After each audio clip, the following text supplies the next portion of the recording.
Vivre vieux et en bonne santé, n'est-ce pas notre espoir à tous? Le propriétaire de ce champ d'oliviers a 107 ans.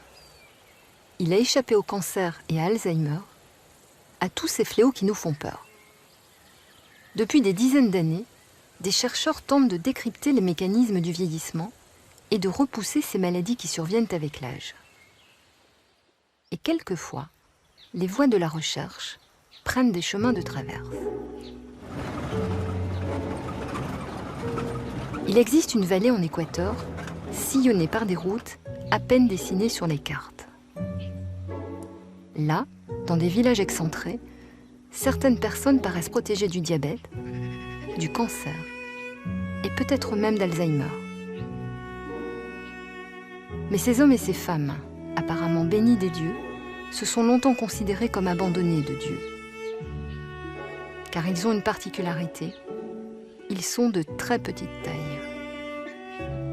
Ils ont vécu isolés, à l'abri des regards, loin d'imaginer détenir dans leur sang un secret dont pourrait peut-être bénéficier un jour l'humanité tout entière.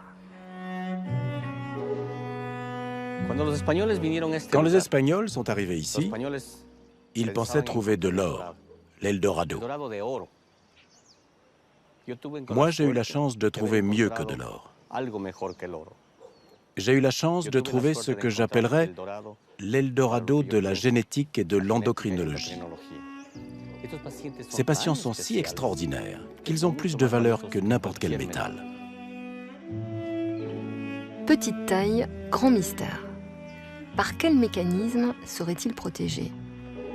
La compréhension de ces mécanismes pourrait-elle un jour protéger le reste du monde? Nous voulons peut-être simplement vivre longtemps en très bonne santé. Et c'est ce qui est extraordinaire avec ces gens. On dirait qu'ils n'attrapent aucune maladie. C'est incroyable. Ils vivent juste une longue vie, puis meurent d'un coup.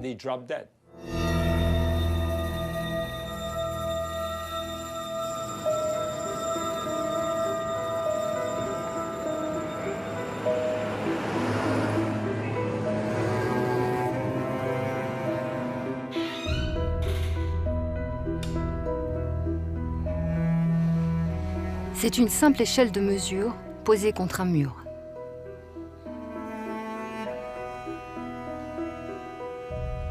Depuis 25 ans, le docteur Guevara mesure. C'est le premier acte de son travail.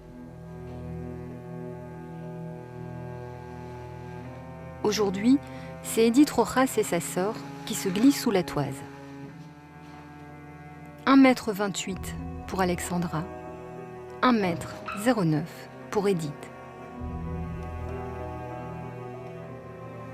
Toutes ces mesures ont commencé un peu par hasard, en 1988, lorsqu'une première patiente a franchi le seuil de la clinique, suivie d'une autre, puis encore une autre.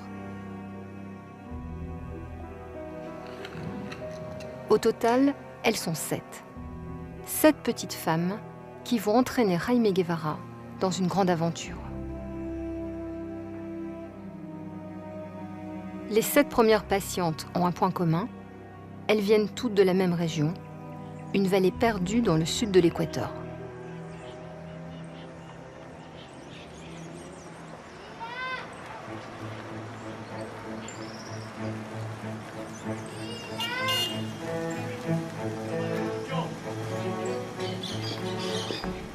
Doctor, muy buenos días.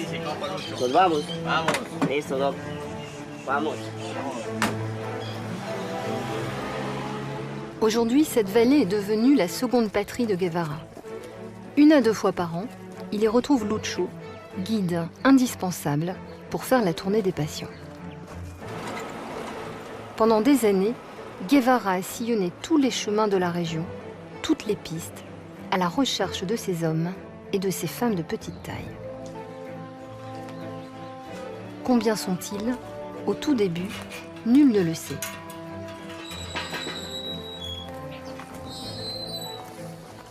Dans certaines familles, un enfant est touché, dans d'autres 2, parfois c'est une tante ou un neveu. La fatalité semble frapper au hasard. Lucho! Lucho! Je les recherchais un par un, demandant dans chaque maison « Avez-vous vu telle personne de petite taille ?» Et les gens me guidaient « Allez dans telle maison » ou « Marchez 2 heures dans cette direction » ou dans celle-là. Vous trouverez une petite maison et là on vous guidera. Et j'en trouvais de plus en plus. En quelques mois, le médecin identifie plus d'une 50aine de patients. En trouvant ici en 2 mois plus de patients que partout ailleurs dans le monde, j'ai compris que ça allait changer ma vie. Parce que je découvrais quelque chose de nouveau. Pourquoi en effet une telle concentration de petites personnes dans la même région? À l'époque, personne n'a la réponse, même pas les premiers intéressés.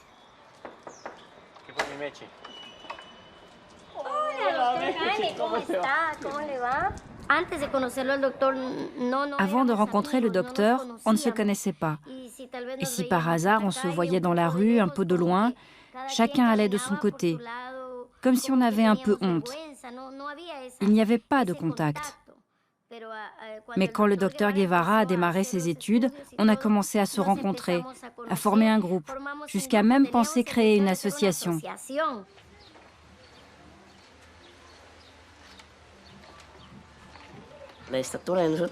Il n'y avait pas d'explication pour notre taille. Aucun médecin ne savait d'où ça venait. On disait que c'était un châtiment de Dieu, parce que mon père ou ma mère avait dû faire quelque chose de mal. Et c'est pour ça que j'étais petit. Mais au fur et à mesure que je réfléchissais, je me disais, si Dieu a voulu que ce soit ainsi, eh bien, personne n'y peut rien changer. Guevara ne croit pas à une malédiction divine. Pourquoi ces hommes et ces femmes n'ont-ils pas grandi normalement? Profondément touché par le drame intime que vivent ses patients, Jaime Guevara veut nommer leur maladie, l'identifier pour peut-être la combattre et offrir aux générations futures une taille normale. Hola.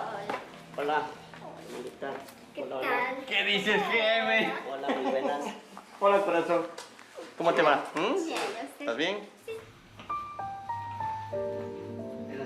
Il réalise des prélèvements sanguins et mesure donc leur taux d'hormones de croissance dans son laboratoire à Quito. En son fort intérieur, Guevara est sûr de la réponse. Ses patients n'ont pas grandi car ils manquent d'hormones de croissance.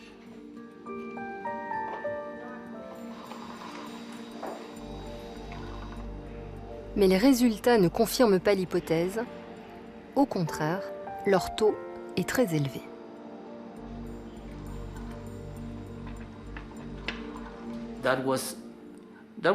Et c'était choquant pour moi. Parce qu'un taux élevé d'hormones de croissance associé à une telle apparence physique ne pouvait correspondre qu'au syndrome de Laron. Et à l'époque, il n'y avait que quelques patients identifiés par un scientifique israélien, Zvi Laron. J'ai pensé, pourquoi en Équateur y aurait-il une telle maladie? Ça me paraissait impossible.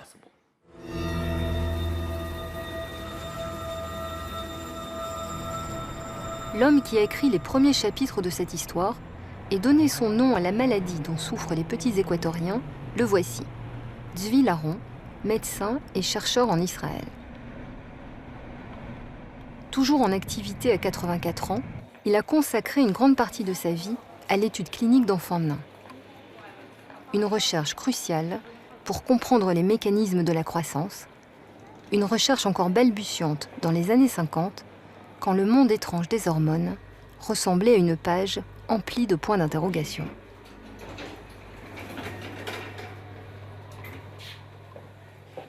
La rencontre d'une enfant particulière allait tout changer. C'était en 1958. Ricky avait 5 ans à peine.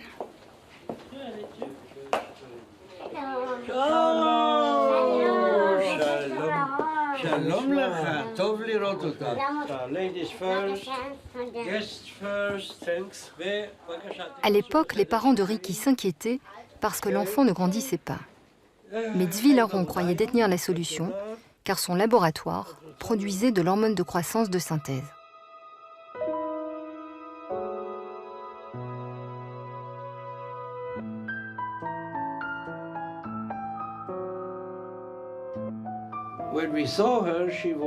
Lorsque nous l'avons rencontrée, elle était très jeune, très petite. Alors nous lui avons donné des hormones de croissance pendant plusieurs mois. Mais nous avons constaté qu'elle ne répondait pas aux hormones de croissance. Donc c'était un vrai problème médical. Qu'est-ce qui n'allait pas? Pourquoi en effet, malgré l'administration d'hormones de croissance, Ricky ne grandit-elle pas? Pour le comprendre, il faudrait pouvoir mesurer son taux d'hormones de croissance. Impossible à l'époque. Il faudra attendre 1963 pour qu'une technologie nouvelle lève un premier voile sur cette énigme.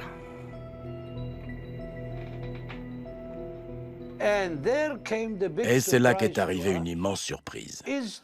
Au lieu de découvrir qu'il manquait d'hormones de croissance, on a constaté qu'ils avaient dans leur sang de très forts taux d'hormones de croissance. C'était une grande surprise? Bien sûr, être nain et avoir plein d'hormones de croissance, ça ne collait pas. Avec ce résultat troublant, c'est toute la vision des mécanismes de croissance qui semble remise en cause. Les hormones de croissance sont produites par l'hypophyse, une glande située à la base du cerveau. Elles circulent dans tout le corps. Un grand nombre vient se fixer sur les cellules du foie grâce à des récepteurs. Ces cellules se mettent alors à fabriquer des facteurs de croissance appelés IGF-1.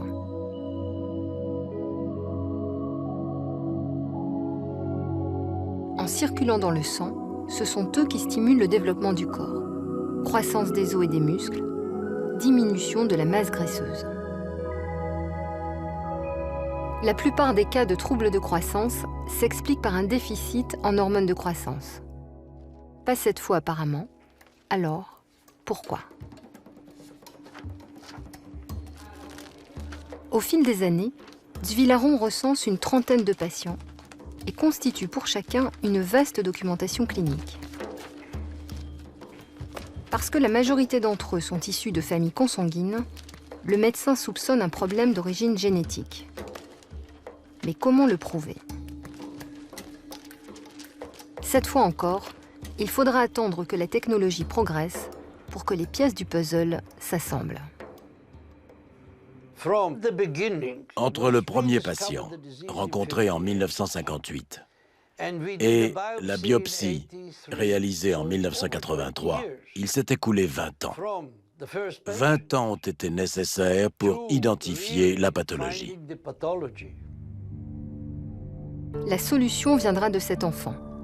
Ses parents ont accepté que le médecin fasse une biopsie de son foie.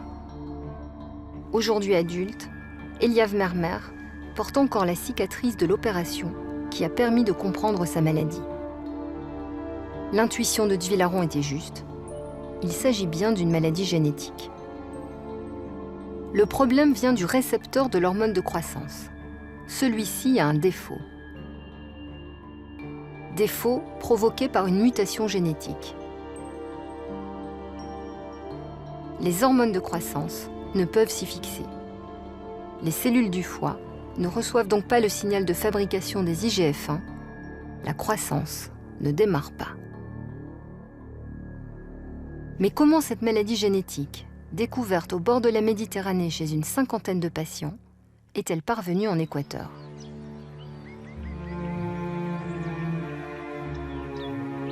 Guevara avance une hypothèse. Cette vallée reculée aurait servi de refuge à une communauté de conversos, ces juifs espagnols convertis de force au christianisme sous la pression de l'Inquisition. Arrivé ici au XVIe siècle, il aura peut-être suffi d'un seul porteur de la mutation pour que, par le jeu des nombreux mariages consanguins, les cas se multiplient. Sur les 300 à 350 patients recensés dans le monde, Guevara en a finalement dénombré une centaine dans son pays, soit un tiers de la population mondiale des larrons. Cette exceptionnelle concentration dans un même environnement crée des conditions de recherche idéales.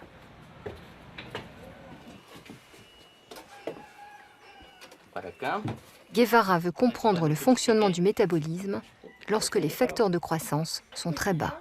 26 kilogramos. Il se concentre donc sur la répartition des graisses dans le corps et remarque que ces patients ont tendance à prendre du poids, à flirter même avec l'obésité. Plus que les centimètres, ce sont donc les kilos qu'il surveille. ¿Y eso viene de más? 63. No. 63, sí. A ver. No, 62. 62. 62 kilos, Mech. Compadre Luciano, 62. Que equivale a... C'est là qu'il fait une première découverte incroyable. En médecine, il y a un dogme. Obésité égale risque de diabète. Mais dans le cas de ces patients, c'est différent. Está muy bien. Muy bien controlada la presión, Mech. All my life, I've been expecting... Toute ma vie, j'ai pensé rencontrer au moins un cas. Beaucoup sont obèses. Je n'arrête pas de leur dire qu'ils sont à risque. Je leur conseille de faire de l'exercice, de suivre un régime. Mais on dirait qu'ils s'en moquent. Et ils n'ont pas de diabète. Non, ils n'ont pas de diabète. Pourquoi? Je ne sais pas. Aucun larron en Équateur ne développe de diabète.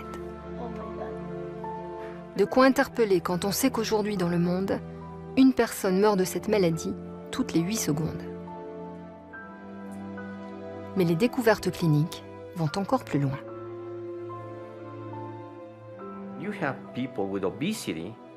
Avec des patients obèses, vous vous interrogez forcément sur les risques associés à l'obésité. On a parlé du diabète, de l'hypertension, tout ça. Et puis vous réalisez que l'obésité est aussi associée à un risque accru de cancer. Alors vous devez vérifier chez ces patients obèses. Et c'est ce que j'ai fait. Et à ma grande surprise, j'ai réalisé que ces patients ne développaient pas de cancer.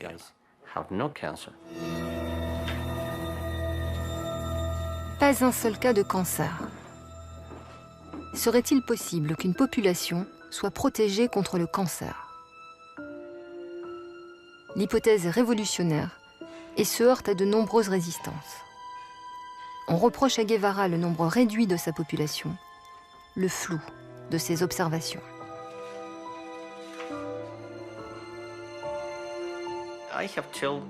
Je l'ai dit à tout le monde, mais on m'a toujours regardé avec scepticisme. On me disait, oui, ça pourrait être vrai, mais ça n'intéressait personne. On me disait aussi, vous ne serez jamais capable de le prouver.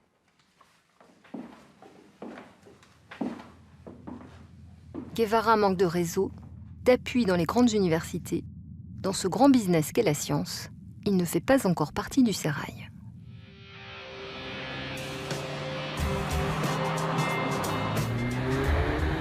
Juguler le cancer, combattre les maladies du vieillage, toute une génération de chercheurs s'est lancée dans l'aventure. Walter Longo est professeur de gérontobiologie à l'Université de Los Angeles. Il est persuadé qu'on peut ralentir les mécanismes du vieillissement. Il croit savoir où chercher, dans les gènes. A priori, rien de commun avec le médecin équatorien. Leurs routes finiront pourtant par se croiser. Les scientifiques s'intéressent à la longévité depuis près d'un siècle. Mais dans les années 90, on était encore dans une boîte noire. On faisait de la biologie comparative. On prenait une vieille souris et une jeune souris et on observait les différences. Mais notre question, c'était qu'est-ce que le vieillissement et quels sont les gènes qui régulent le vieillissement? À l'époque, il y avait 2 grandes stratégies pour identifier ces gènes. L'une d'elles consistait à... Supposons qu'une voiture est un système complexe similaire au corps humain, Eh bien, en retirant un petit composant de la voiture, en l'occurrence chez nous un gène, est-ce que je peux faire vivre un organisme plus longtemps? Un peu comme si je retirais une pièce de la voiture et demandais, est-ce que cette voiture va rouler plus longtemps et continuer à fonctionner aussi bien?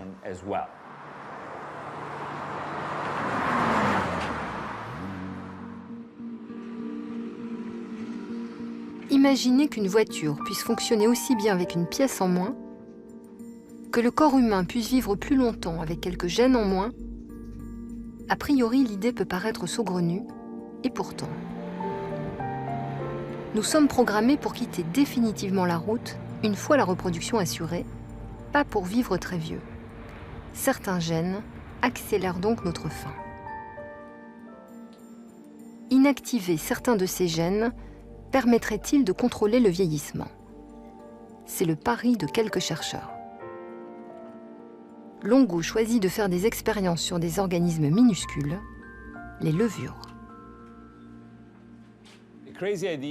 L'idée, un peu folle, était de parier que des systèmes très simples pourraient nous apprendre comment vieillissent les mammifères. C'est ainsi que j'ai étudié les levures, d'autres les vers, et on s'est demandé ce qui les faisait vieillir. Peut-on doubler leur durée de vie, la tripler, la quintupler, juste en changeant un gène? Agir sur la longévité en manipulant certains gènes, mais comment les choisir? Valter Longo est spécialiste de la nutrition. Il sait que le régime alimentaire est un facteur essentiel dans les mécanismes du vieillissement. Il va donc inactiver 2 gènes de la levure, 2 gènes impliqués dans le circuit de la nutrition, le RAS2 et le SCH9. Il obtient alors, surprise, des levures naines qui se mettent à vivre 10 semaines au lieu des 6 jours habituels. Rapporté à l'homme, cela donnerait une durée de vie de 800 ans. Un même résultat extraordinaire sur la longévité est obtenu dans un autre laboratoire avec des vers. Cette similitude conduit Longo à élaborer une hypothèse encore plus audacieuse. Les vers et les levures sont très différents. L'évolution les a séparés pendant des centaines de millions d'années. Alors, si dans 2 systèmes différents, ce sont les mêmes gènes qui contrôlent la résistance et la longévité, peut-être que c'est la même chose pour tous les organismes. Les mêmes gènes pourraient donc contrôler le vieillissement chez tous les êtres vivants, y compris chez les mammifères, des organismes beaucoup plus complexes que les vers ou les levures. De nombreux laboratoires cherchent la réponse.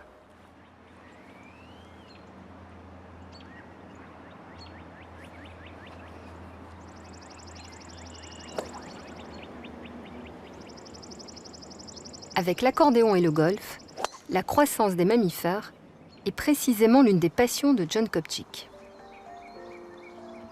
Rien à voir a priori avec leur vieillissement, ce serait oublier qu'en science comme au golf, s'il faut répéter sans cesse, la chance et les surprises font aussi partie du jeu.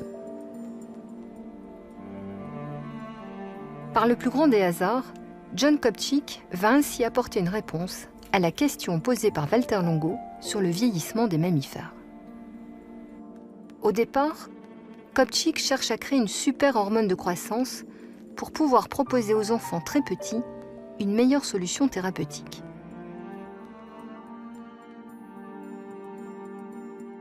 Il manipule donc l'ADN des souris dans le but de créer des animaux plus grands et plus gros,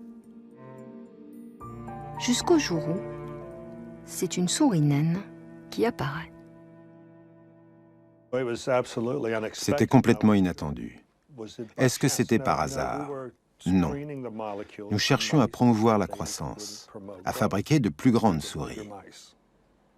Nous avions fait de nombreuses modifications de l'hormone de croissance et on avait toujours obtenu des grandes souris.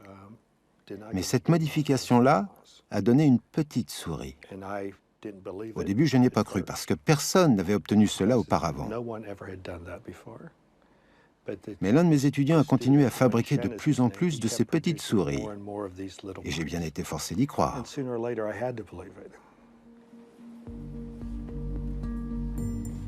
Le mystère s'éclaircit rapidement. La manipulation génétique a bloqué le récepteur de l'hormone de croissance de la souris. Voilà qui nous ramène au syndrome de Laron, donc peu de facteurs de croissance, et donc des souris de petite taille.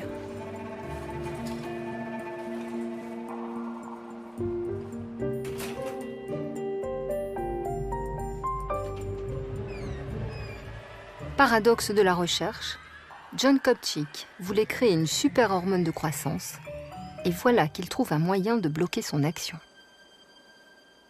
Les souris larrons produisent beaucoup d'hormones de croissance, mais leurs cellules ne les entendent pas. C'est comme si je jouais normalement, mais les souris larrons ne l'entendent pas.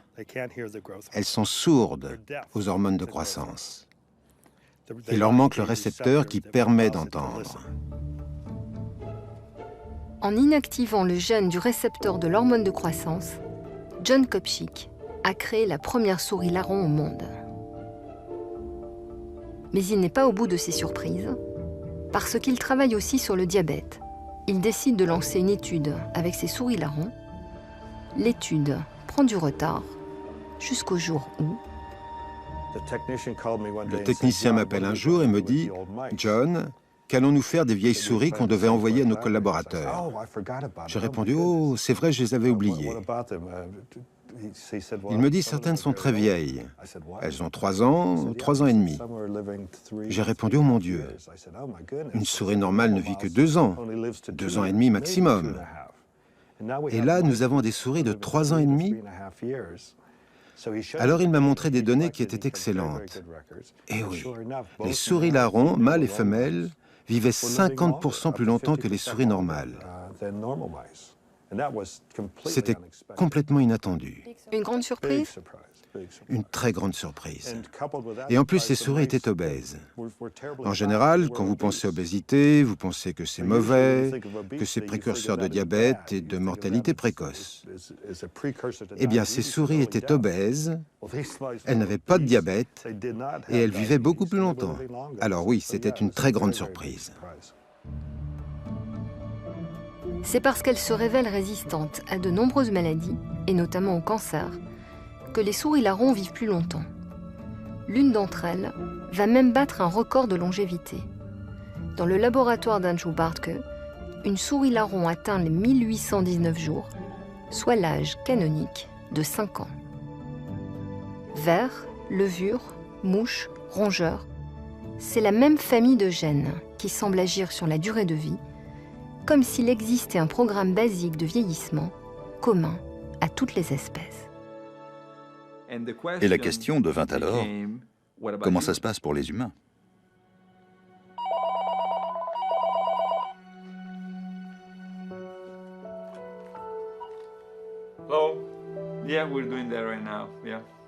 Un collègue spécialiste du vieillissement lui parle alors d'une étude faite en Équateur avec des sujets de petite taille. Longo s'étonne, demande des précisions, il comprend intuitivement l'importance de cette population.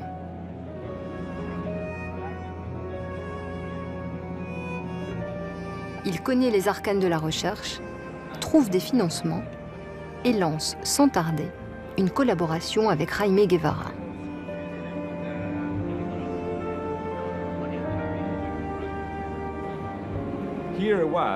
Et là, soudain, on se retrouvait face à une population qui avait exactement la même mutation que celle qui fait vivre les souris plus longtemps. Et puis vous regardez les données qui montrent qu'ils n'ont pas de cancer. Alors, vous pouvez imaginer que c'était une très bonne nouvelle pour nous. Et en même temps, on savait que c'était le début d'une très longue étude pour tester l'hypothèse.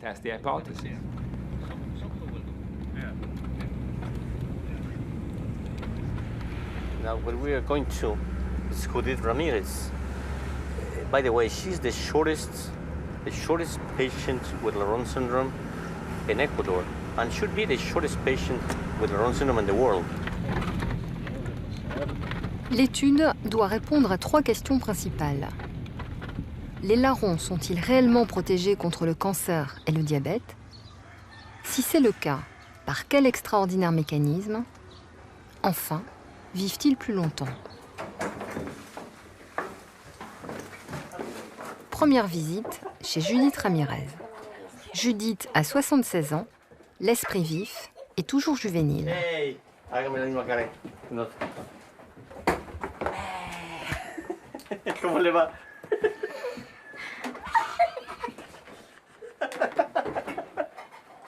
Hey, ¿qué dice? ¿Cómo le va? Bien. Hola. ¿Cómo estás? Hola. Saluda. Hola. Judith et Jaime se connaissent depuis plus de 20 ans. C'est l'une des premières patientes identifiée par Guevara. Ok. Sí. ¿Ya no se acordó de mí? Ay, que lo vi y me acordé. Ah, un ratito, ¿no es cierto? Claro, Ya no me quiere, ¿verdad? poquito. ¿Qué tanto, dígame? Un poquito.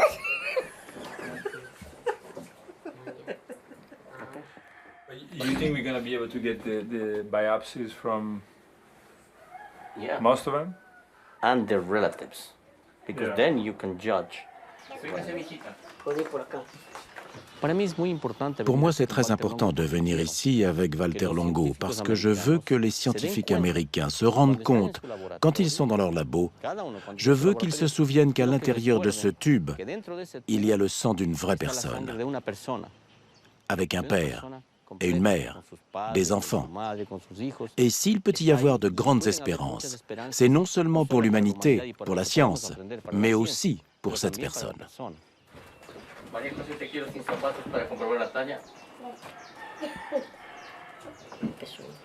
Judith vit avec sa famille. Para caminar, yo por eso no camino. Claro, sí. Comme de nombreux patients, elle ne s'est pas mariée Yo la sostengo aquí, ¿no? et n'a jamais trouvé d'emploi. Necesito que haga los pies más atrás, más atrás, más atrás. ¿Puedes hacer más atrás? Hágase más atrás. Yo no se va a caer, yo la sostengo.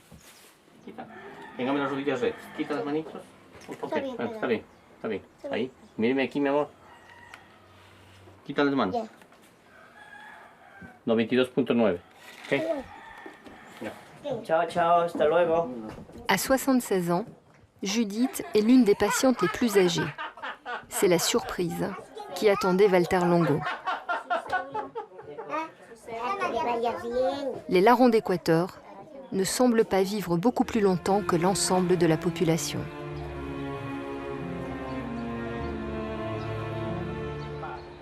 Il faut croire que la vie n'est pas une cage de laboratoire, que les gènes ne font pas tout.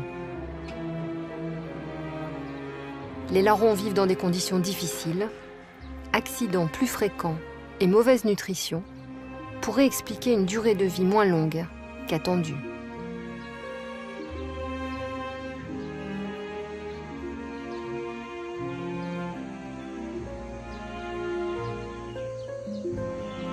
No sé si tú en algún momento pudieras Essayez de vous mettre à notre place. en nuestra situación. Juste un instant. 10 minutos 10 minutes avec ma taille, a resolver tus à résoudre les problèmes diarios. quotidiens. Y te vas a enfrentar Vous allez a vous un confronter à un monde mundo très totalmente dur. adverso. No es lo mismo. No se Le acaba monde el ne s'écroule por pas ser parce qu'on est pequeño, petit. pero sí Mais tienes vous devez que toujours vous pelear battre pour qu'on vous considère que comme te quelqu'un de acepten y te normal. vean como cualquier otra persona, en su estado normal. Reste la protection contre le cancer. Les chercheurs repartent pour une nouvelle collecte de données sur les patients, mais aussi cette fois sur leur famille. Santiago querido, Santiago adorado, soñado, la niña estaba, todo lo más. Quelles maladies ont-ils contractées? Quelles sont les causes des décès? C'était important de comparer avec les membres de leur famille parce qu'on voulait éviter un phénomène dû à la nutrition ou à l'environnement. Donc, on voulait vraiment comparer les larrons avec leur propre famille pour vérifier qu'ils contractent réellement moins de maladies. Ça a été un travail énorme, mais aussi formidable, passionnant. parce qu'on a trouvé des choses incroyables. Le frère de Guevara entreprend un fastidieux travail de reconstitution de tous les arbres généalogiques. Il suit la mutation de génération en génération, observe qu'elle se déplace par petits sauts, au sein de la même famille, ou d'une famille à l'autre, ou d'un village à l'autre. Avant d'être envoyés à Los Angeles pour analyse, les questionnaires montrent d'ores et déjà des résultats très clairs. Il y a une différence très nette entre la santé des patients larrons concernant le cancer et la santé de leurs parents. Les statistiques confirment les premières observations de Guevara. Alors que les familles des patients ont le même taux de diabète et de mortalité par cancer que la population générale, aucun cas de diabète, aucun décès dû au cancer n'a pu être relevé chez les larrons. En Méditerranée, Zvi Laron, le médecin israélien, ne relève lui non plus aucun cas de cancer parmi ses patients. Mais que déduire d'échantillons de population aussi faibles quand les études épidémiologiques sont en général réalisées sur des milliers de personnes? Pour faire taire les détracteurs, Longo doit identifier les mécanismes biologiques qui protègent les larrons. C'est aussi la condition pour que cette découverte soit profitable à tous. Nous avions besoin de comprendre cette différence majeure. 22 à 25% des membres de leur famille sont morts par cancer. Chez les larrons, 0. Pourquoi?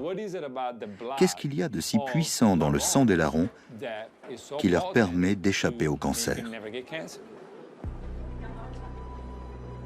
Le secret est-il dans le sang, dans l'absence de facteurs de croissance?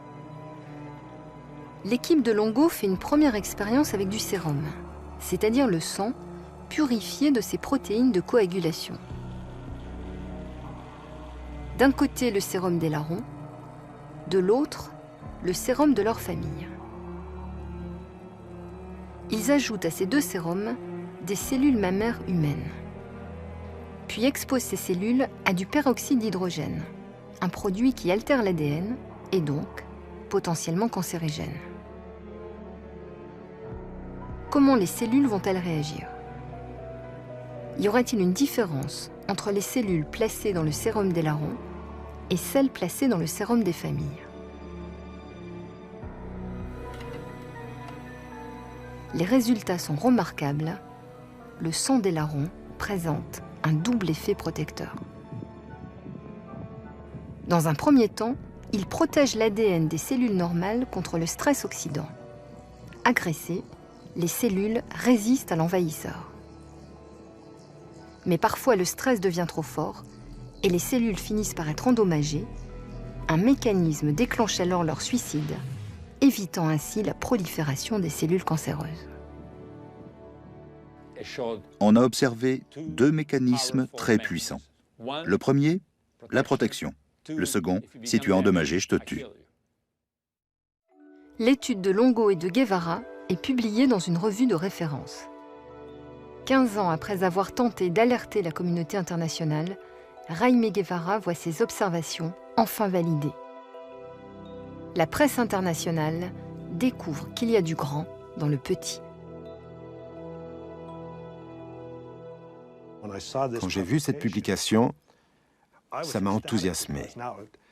Parce que ce qu'on avait observé sur les souris larrons, d'autres l'avaient trouvé chez les humains. C'était extraordinaire. Pourquoi? Pourquoi? Parce que ça pourrait avoir un impact sur la santé humaine. On peut continuer à agir sur la durée de vie des souris, mais qu'est-ce que ça a à voir avec les humains? Il fallait bien que quelqu'un montre les mêmes résultats chez les humains. Et c'est ce qu'ils ont fait. Vous ne pensez pas que c'est extraordinaire? Vous vous rendez compte? Les larrons ont moins de risques d'avoir un cancer. Combien de gens meurent aujourd'hui du cancer? Et maintenant, nous avons peut-être un moyen d'action sur ce qui stimule le cancer. L'axe hormone de croissance, facteur de croissance. C'est une nouvelle fabuleuse.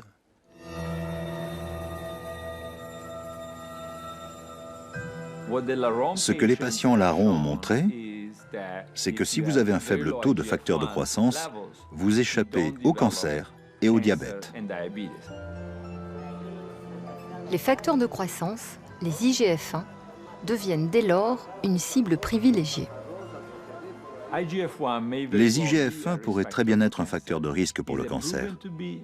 Est-ce que c'est prouvé? Non. Suis-je confiant? Est-ce que je pense que ça le sera un jour? Oui. Pour les chercheurs, tout paraît désormais possible.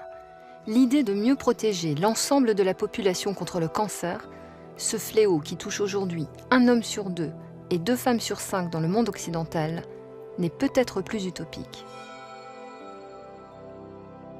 Des études ont en effet montré une corrélation entre un taux élevé d'IGF-1 et un risque accru de cancer, notamment de cancer du sein et de cancer de la prostate.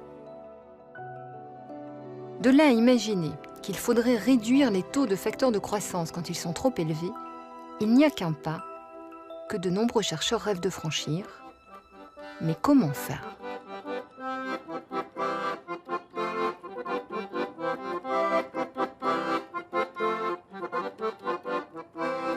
C'est dans le labo de Kopchik qu'une première piste va naître. Avec les souris larrons, il a compris qu'il détenait une perspective thérapeutique nouvelle, celle de bloquer la production de facteurs de croissance. Une solution précieuse pour les personnes qui en fabriquent trop. C'est le cas des patients atteints d'acromégalie, une maladie qui touche 40 000 personnes dans le monde et qui les fait grandir démesurément.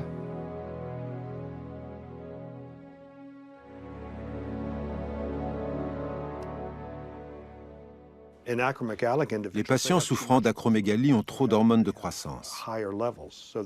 Alors celles-ci interagissent en permanence avec le récepteur pour promouvoir la croissance. Et ce que fait l'antagoniste, je le prends, il se lie au récepteur, ainsi l'hormone de croissance ne peut pas s'y lier. C'est bloqué. La découverte de Kopchik a permis la mise au point d'un médicament. Grâce à des injections quotidiennes, le récepteur de l'hormone de croissance est bloqué, les acromégales cessent de grandir. Cette coûteuse molécule n'est pour l'instant autorisée que dans le traitement de cette maladie orpheline. À présent, la question c'est, peut-on prescrire ce médicament à des gens pas aussi malades? Et jusqu'à un certain point, la réponse est probablement oui. Surtout si ça devient un médicament oral, il sera alors possible de le donner, pas seulement aux acromégales, mais aussi à des personnes qui ont des taux élevés d'IGF-1 et un taux de cancer très élevé dans leur famille. On pourrait imaginer prescrire ce médicament pour réduire les taux de facteurs de croissance et prévenir ainsi le cancer. Prévenir le cancer avec un médicament, comme on tente de prévenir les risques cardiovasculaires ou les accidents cérébraux avec des comprimés. Rêve de scientiste? Idée folle? Il faudrait déjà lancer un essai thérapeutique avec les personnes les plus à risque. Des labos ont été approchés, mais les tractations restent secrètes pour l'instant. En attendant cette hypothétique possibilité, Longo et Guevara se sont donc lancés dans une nouvelle collaboration.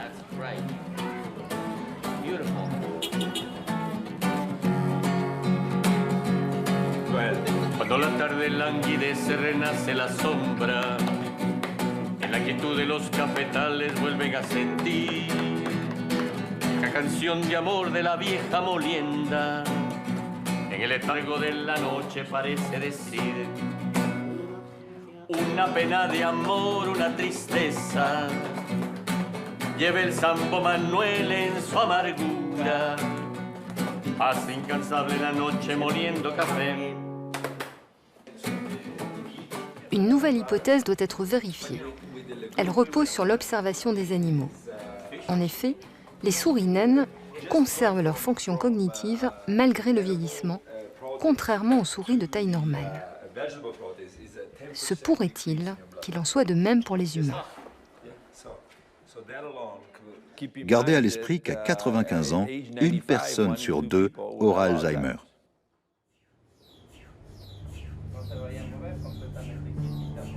Alzheimer, la nouvelle terreur des sociétés occidentales. Les patients atteints du syndrome de Laron sont-ils aussi protégés de ce fléau? Comment leur cerveau vieillit-il? Le vieillissement agit sur tout l'organisme. Notre hypothèse est que le fait d'avoir la mutation protège le cerveau contre le vieillissement et donc conserve leur capacité à réussir ces tests. Des tests psychologiques évaluant la mémoire et le raisonnement ont été mis au point par une équipe de psychologues américains. Así de simple es esto y vamos a ir haciendo una serie de preguntas. ¿Está claro? Objectif, comparer les capacités cognitives à un âge donné entre les larrons et une population de contrôle. Bueno, vamos a continuar con la siguiente. Dime lo contrario de vida.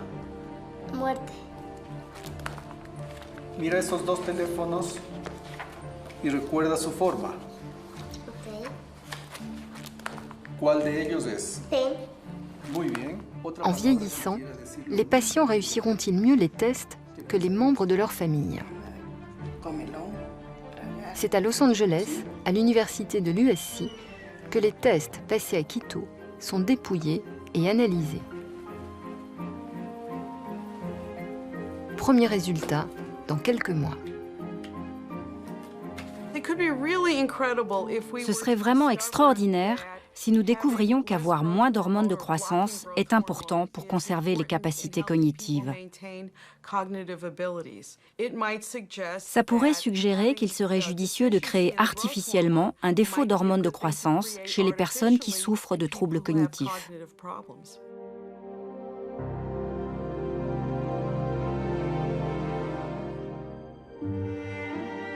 Diabète, cancer, Alzheimer, une simple échelle de mesure, dessinée sur un mur, a permis d'explorer un champ de recherche extraordinaire.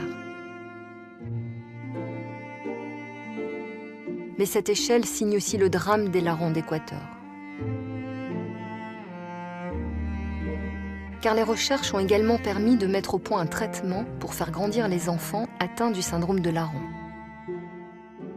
Ce médicament, fabriqué par un laboratoire français, Ipsen, est disponible partout, sauf dans le pays le plus touché par la maladie, l'Équateur. J'ai donné 22 ans de ma vie à la science. J'ai donné mon sang, ma peau, mes os. Et qu'est-ce que la science a fait pour nous? Jusqu'à présent, rien. Il faudrait maintenant que la science nous le rende, avec le médicament pour les enfants. Yannick mesure 87 cm, il a 14 ans. 14 ans qu'il attend le traitement, un traitement qu'il doit absolument prendre avant qu'il ne soit trop tard, c'est-à-dire avant la fin de la puberté.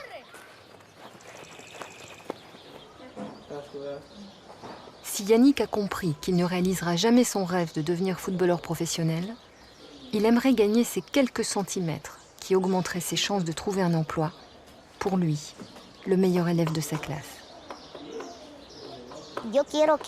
Je veux que celui qui fabrique les IGF-1 de synthèse pense un peu qu'il y a des enfants qui ont besoin de cette hormone. S'ils ont besoin d'informations que nous détenons pour trouver le remède contre le cancer et le diabète, je les leur donne. Mais en échange, qu'on nous offre au moins 2 ou 3 ans de traitement pour que les enfants puissent grandir. Et qu'ils se dépêchent, car pour les enfants, le temps est compté. 33 enfants équatoriens attendent aujourd'hui ce traitement.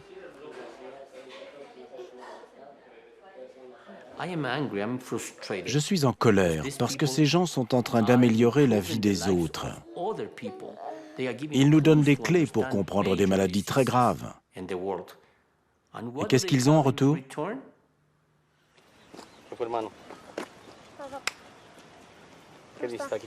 Le gouvernement équatorien n'a toujours pas donné l'autorisation de mise sur le marché du médicament. Coût trop élevé, nombre trop réduit de patients, nul ne le sait. Malgré les actions en justice des parents, le gouvernement ne daigne pas répondre et reste sourd aux multiples relances.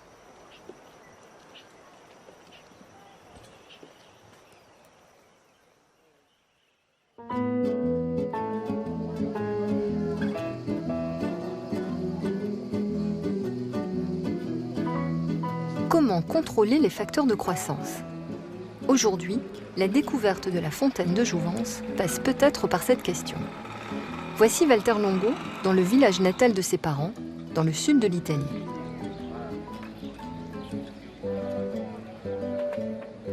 Son oncle lui a signalé qu'il y a de plus en plus de centenaires et un nombre de nonagénaires en bonne santé tout à fait étonnant. L'occasion pour Walter de lancer une étude qui lui paraît essentielle sur le régime alimentaire.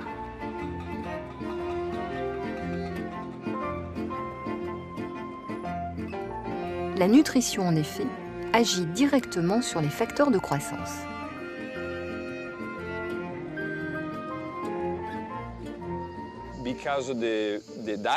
Le régime alimentaire, ici, interagit très bien avec nos recherches. Après ce que nous avons fait en Équateur et en laboratoire, c'est donc devenu le lieu idéal pour faire ces recherches sur la nutrition. Nous voulons vérifier si les centenaires ici ont suivi le régime alimentaire que nous pensons être si important pour la longévité.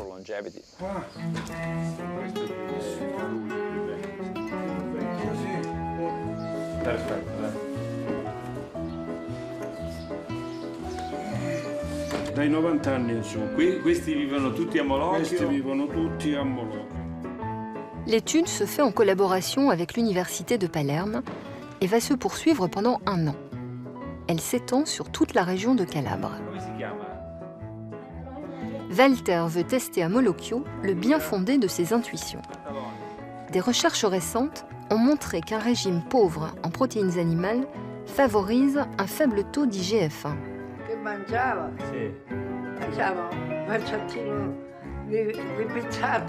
Est-ce bien le régime qu'ont suivi les vieux de Molocchio?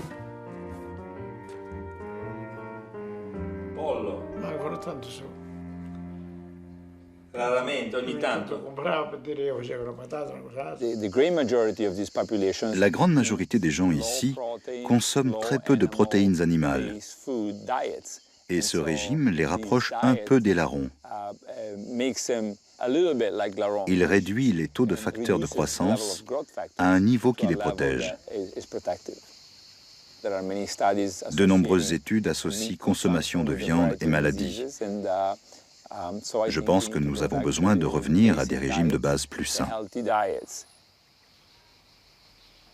Salvatore Caruso, à 107 ans, est le doyen de Molocchio.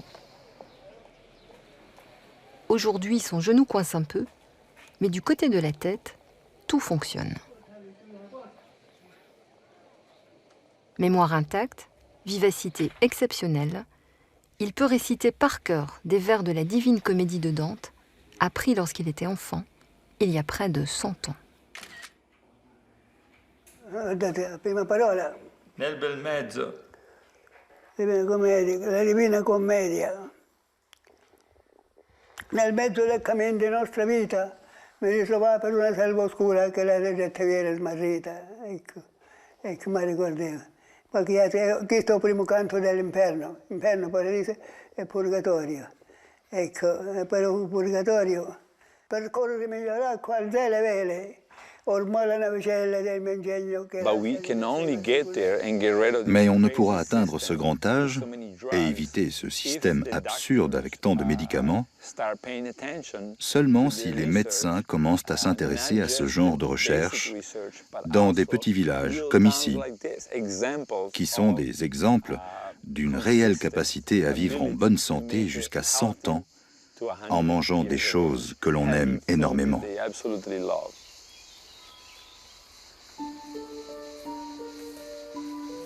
Heureux qui, comme Ulysse, a fait un beau voyage, écrit le poète. Parti à 16 ans de son Italie natale, c'est ici, auprès de ceux qui ont vu naître ses parents, que Walter Longo peut rêver écrire les nouveaux chapitres de cette histoire. Si le lien facteur de croissance, régime alimentaire et longévité est établi, ce sera la première leçon, belle, car applicable à tous, que nous offrent les petits hommes du bout du monde.